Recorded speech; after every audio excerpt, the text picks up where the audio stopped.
Marvel Studios has already introduced a vampire into the MCU way ahead of Blade, and it's also one of the most prominent and important vampires in Marvel Comics, who was introduced in She-Hulk.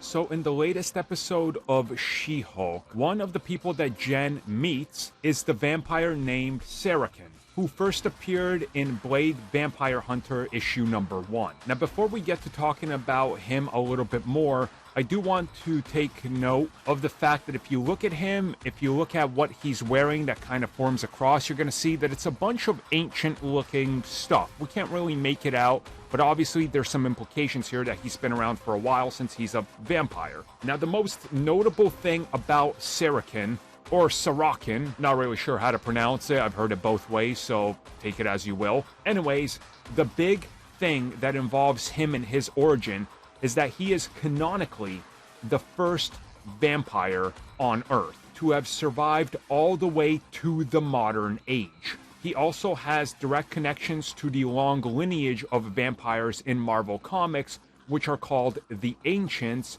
which then would go along with the Nosferatu and other sects of vampires. Now, I've already talked about the Nosferatus appearing in the upcoming Werewolf by Night, so I will make sure that's one of the recommended videos, because this is all connected. So it's really interesting that we're slowly starting to see more of everything from the occult, from the mutant side. Again, the latest episode of She-Hulk has a vampire that's directly connected to Blade and ancient vampirism in Marvel Comics.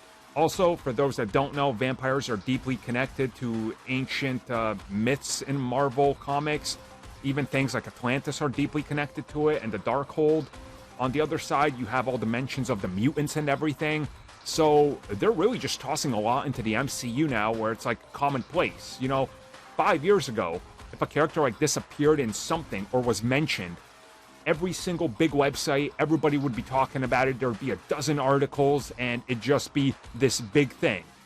Now it's just like, oh yeah, a vampire, that's cool. Next. Crazy how far we've come.